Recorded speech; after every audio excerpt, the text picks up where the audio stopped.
The preceding videos on the patriarchs, Exodus, and conquest of Canaan have dealt with fictional stories from an invented past crafted during the Reformation program of Judah's King Josiah in the 7th century BCE.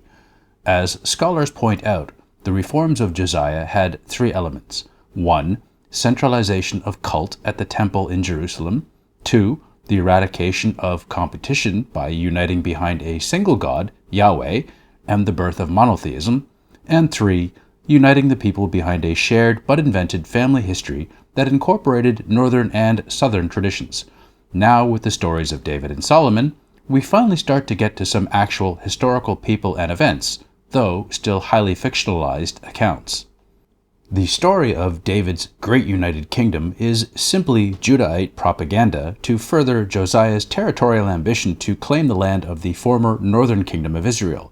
In the 8th century, the Assyrians had destroyed Israel and deported some of its population, while Judah submitted and became a vassal state, absorbing many northern refugees and their traditions, such as the name of their god, El. Following the decline and withdrawal of the Assyrian Empire from the region, Josiah saw an opportunity to seize the fertile lands of the north for himself. The patriarchal and conquest narratives were thus tools to lay the groundwork for the fictional United Kingdom, which included both Judah and Israel under David and Solomon.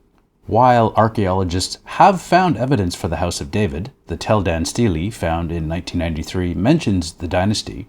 The story of the Great United Kingdom built by David and Solomon has been shown to be a literary myth. Indeed, archaeology has shown that early Iron Age Jerusalem was a barely inhabited tribal village, as noted in the video documentary The Bible Unearthed.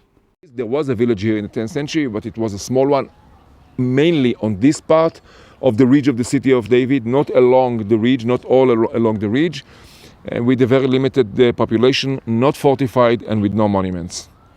Well, I agree. I agree that it was a very small place. Iron Age Jerusalem was a very small, and this does not agree, or archaeology and text describe two different natures of sites, not the existence, but the natures of the sites.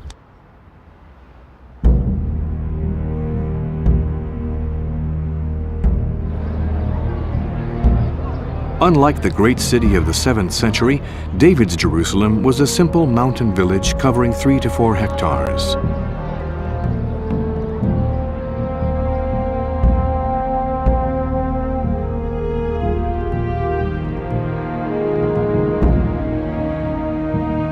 We can agree that David did not build a prestigious capital. In Jerusalem, it's a small village. Nothing monumental, no real evidence for big capital.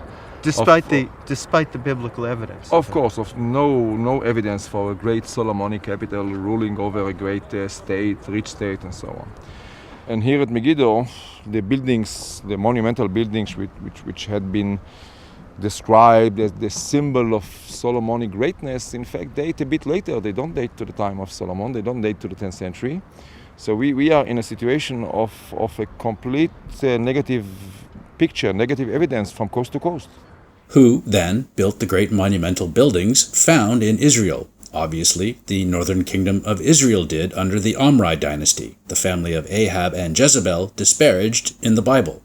Once the northern kingdom fell to the Assyrians and Judah sued for peace and agreed to become a vassal state, Judah was left as the sole writer of the history. And of course, they painted themselves as the good guys and slandered the north mercilessly, as this repetitive tirade from 2 Kings amply shows, and took the credit for the great building projects of the Omrides. But the simple fact is that the great kingdom of David and Solomon was a creation of propaganda invented by Josiah's priests to claim the lands he coveted. Thanks for watching. Please check out the other videos on my channel if history is your thing, and see you next time.